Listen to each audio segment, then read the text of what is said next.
Hello and welcome to Ula Tea Leaf Readings. My name is Lenor and tonight I'm going to be reading your tea leaves. This is a horoscope for Scorpio. If Scorpio is your solar, lunar, ascendant / rising sign, then this is a message for you. All right, Scorpio, I know you're looking at that card. It is the 5 of Wands, and it has really an energy of strife, of some problems arising, a necessity to have to use your heart to find your way out of a situation, right? Instead of leaning so heavily on the logical, the rational parts of it, trying to find a balance between that love and intuition and that fiery essence that the Wands holds, and using your best judgment, really, right? Using, like I said, the logic, but finding that balance is not always easy. Okay, so here we are making decisions once again. And we'll see how this kind of interacts with the tea leaves, okay? All right, and let's take a look here. So I want to go ahead and tell you thank you for deciding to click on this reading and take a look at, maybe, I don't know, that I get a lot of comments from people saying they've never seen a tea leaf reading, they've never heard of it. And so if you're one of those people, you're in for a surprise, a delight. Tea leaf reading is awesome. I love tarot reading. I love, I also read grains and other things, a wide variety, but the tea leaf reading is fun because of the imagery. I'm a very visual person, so I love that. All right, so let's start up here. This is a very striking image to me. It is the lobster right here, you can see, and this is representative of melancholy, right? Feeling kind of down, a little bit depressive maybe. We see this in the moon card, right? In the Rider-Waite, there's all the water, and there's that it's either a lobster or a crawfish, right? And so we know that this is kind of akin to the dark night of the soul. This is a period of time in your life where, you're maybe struggling to figure out, like, what am I doing with myself? What does my life mean? You maybe went through a tower moment. Maybe you're in a state of grief, or, trying to dig yourself out of some kind of situation, trying to just figure it out. Just figure it out. Now, on this side, it looks like we have a keyhole, okay? So I feel like, and we have a person over here, you can see right here with the hand out, and it looks like they do have a key. So I feel like this is something that is kind of passing, right? I feel like you maybe had this moment where you're having a little bit of an existential crisis, possibly. Maybe it's about the situation at home or at work or something within the family, maybe even within the greater community, okay? I don't think that this is so much about, like, on that world stage or, the news and all of that. Although, listen, we are all under that stress, and it is a heavy one, right? So I do feel like this is more about your personal world, okay? But I feel that you have found some kind of answer. You found a way through. You found the key that you've been looking for. And I don't think on any level, let me just say this, I'm not a psychiatrist or a counselor or a doctor or anybody, nobody of importance. I'm just somebody on the internet making videos, right? And so I'm not really qualified to talk about, mental health in a deep way. But I want to say that I do feel like you have been proactive here and kind of got in there and got yourself out of that sinking feeling before it took hold, right? And became something that really, could go on for months and years, right? If you've ever had, a depressive episode of any kind, or grief, as I said, loss, or, gone through, like an existential crisis. These things can go on and on and on. And we try many different ways to alleviate some of that, to work through it, to process, to, whatever. And sometimes there's just no getting a hold of it, right? You just have to let it kind of run its course. Well, in this case, I feel like you maybe noticed the warning signs and you have, worked diligently, doing the things that you know that you can, right? Things that have worked previously, and maybe implementing other practices to figure it out, right? To figure it out. And so I do feel like there will be some kind of resolution within the sector of your life where this is kind of attached to. So if you're having problems at work, or, maybe you're not getting along with somebody in the family, or, maybe you're having relationship problems, or, whatever it is, I feel like there is an ease. There is an ease coming here. Okay. Now, we have the home here. Okay. We have this kind of domed thing, and we have birds kind of attached to it. You can see there's one right there, and then we have some flying over top, and there's another one right here. So I do feel like the home is a busy place. There's a lot going on there. Now, it might be that you live alone or you live in a house full of people, but there's a lot of chatter. I hear a lot of talking.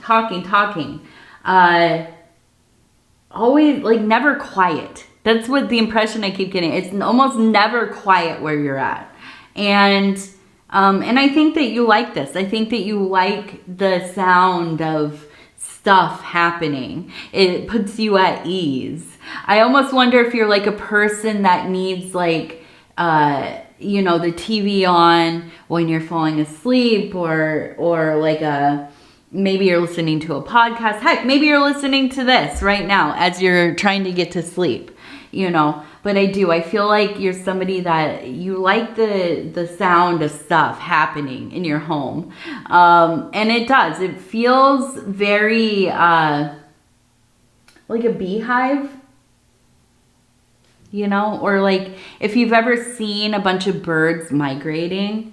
Sometimes we get here in the early spring, or middle spring, into the early summer, these huge groups of orioles and starlings and grackles are my favorite. Grackles and what are the other ones? The red-winged blackbirds. And so we get these huge, and I don't mean just like a few, I mean thousands of birds, and they come into the yard and they hang out, and they're very loud. They're very loud. It's like that movie, The Birds, kind of. So loud. But it's like a symphony as well, right? It feels like you're part of something. There's like a buzzing. There's an energetic, just, it's just constant vibrations. And I feel like that's what puts your heart at ease, right? The idea of living in some like vast, echoey house with everything quiet and it's, you know, cold and sterile and, you know, this kind of feeling. That's like the opposite. The opposite. Now, we also have an X here and an X here. And I almost feel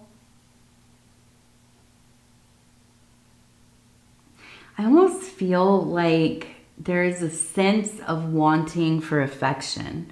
The kiss. Like, I'm not talking necessarily like, you know, all like you're 15 years old, you know, at the movie theater or something, you know what I'm saying? But I do feel like there is this, a sense of lacking of intimacy, maybe like, not just intimacy, like affection, right? Maybe the hand holding, like the hand on the shoulder, the little kiss, or, you know, this kind of thing. I feel like this is where, like, there's a desire for more, right? Consistency. And I almost kind of feel like when you start to think about this and it starts to maybe even kind of bother you a little bit, and I know I'm moving my hands a lot. I just feel like I'm pulling in the information. Come here, come here, come here. I almost feel like you feel bad because of money for some reason. Like maybe this is about your partner, they're making a lot of money, but they're busy, they're stressed, they're not, you know, they're not doting over you like they did in the beginning. They're not showing you like the affection that you really loved from them. You know, maybe you've just had a kid, or maybe there's a health issue happening or whatever. But I see we have the fish, and so we have money. We also have the X for the kiss, kiss, kiss. And I feel like it's almost kind of like you know, there's already a lot going on and you don't want to pile on, but you're really feeling this like, I want more. I want connection. I want to be noticed. I want to be, you know, worshipped. Not in a, like a weird way or, you know, like, but yeah. Beloved to your partner.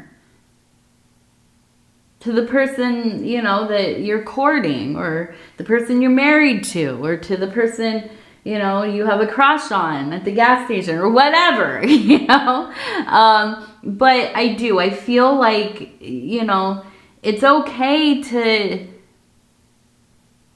have a relationship that most other things are being met, but like, yeah, we need to have a conversation about this, you know.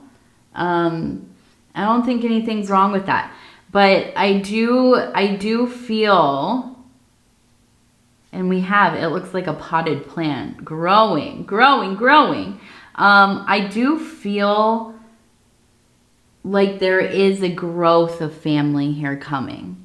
Now, we also have, right, if you can see right here, it looks like a tadpole.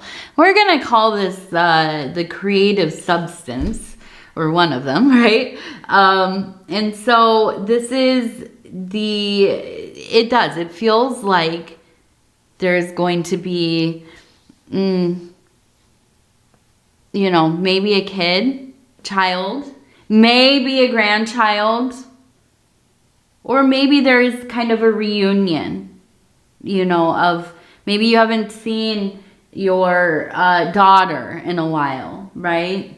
She has kids and they're busy and they live on the other side of the country and all this. And some circumstances lead to you being together. Maybe she moves back to the area. Maybe you move back. Whatever. This is just an example. But now these kids are in your life a lot more, right? Maybe you're even babysitting or whatever. But I do feel like there's going to be this real energy of more children around. And that changes the consciousness of your life. You know, if you've had kids or been around kids, maybe you're a teacher or whatever, the way that we experience the world is a lot different when there are young people around.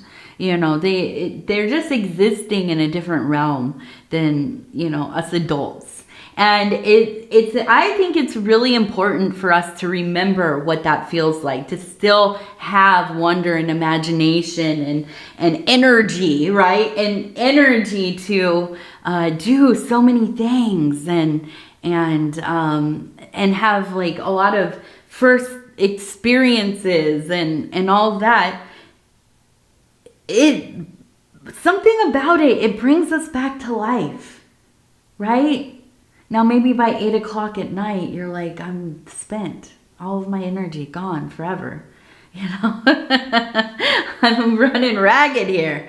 But at least in those first like 5 hours of the day, right? It does. It brings you back into that youthfulness. And I feel this really kind of saturating your life. All of the other things, you know, they're worthy. They're worthy ordeals. They are things that are of importance and they are meaningful. And, you know, of course, yeah, if you're having issues in different parts of your life and you're feeling pretty glum about that, yes, they are important to take care of, and it is valid. It is valid to feel, you know, just kind of out at sea sometimes. But then we get the visit from the grandkids, or then we get a visit from the stork, or then we get our best friend is starting to have kids, or, you know, whatever it is. And you are brought into this other world, right? This world of youth and it's a beautiful thing. Also, it's a good reason to try a bunch of stuff you've never done. You know, even maybe go camping for the first time, go to the opera or the ballet, or, you know, take a road trip to somewhere off of, what is that website called? It's Atlas Obscura, right? All these strange places to visit. You know, and kids give us the reason to do that. And I know it's terrible to say, but they really do.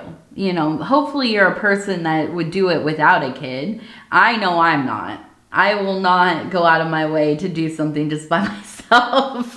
I have years before having a daughter to prove that. I'll just kind of live my life. And but to have, you know, this youth in your life, this feeling of, yeah, let's go to the planetarium. Yeah, let's get in the car and drive to, you know, I don't know why I'm thinking of like Montana to go look at the stars, you know, or something like that. And you do these kinds of things when you have kids. And so, or kids around you. And I do, and I feel like that's what it is. It's almost like this feeling of getting unstuck, or like immediately the energy just changes, right? And now you're focused on something else, and these other issues, they work themselves out. You already know what to do with them, right? And you've already started that work. You've already got things going towards how they need to be realigned. So now this new energy coming in, I feel like it is one of, you know, it's a lot of work, but I think there's a lot of joy here, you know, and I hope that you choose to allow yourself to be indulged in that joy, in that wonder, you know. Now, maybe not every single day, but, you know, sometimes we do. Sometimes we got to stop stressing so we can just be in the moment. All right, let's see. So we also have, it looks like a bird in flight.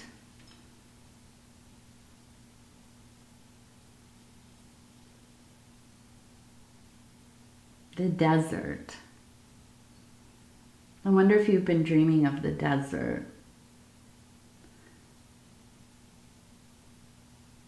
keep getting this image of those,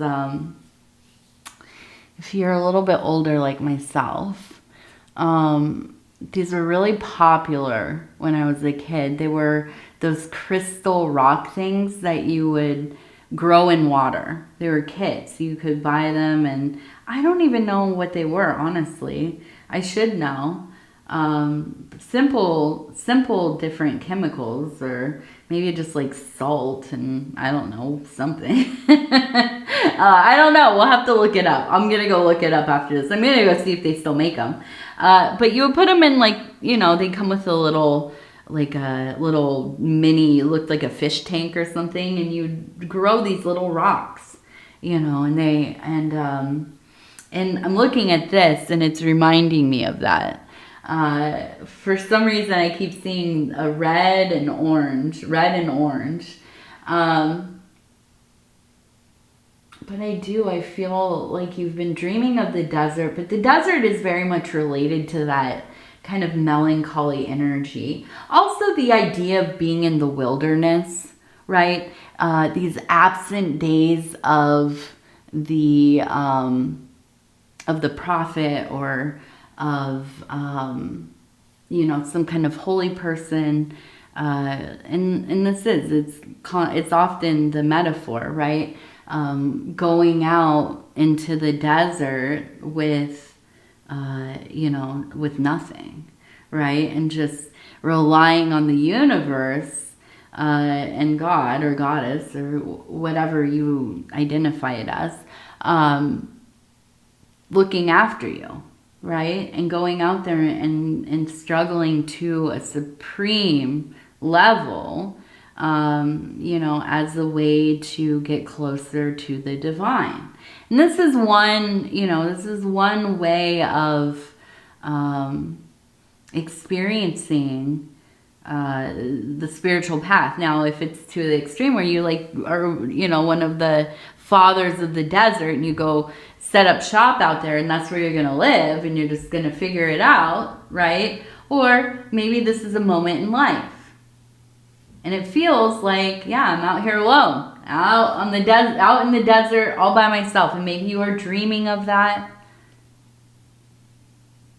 And maybe at times it feels like, I don't know how I'm ever going to find my way out of this. But you do. And you have. And you'll do it again. It will happen again.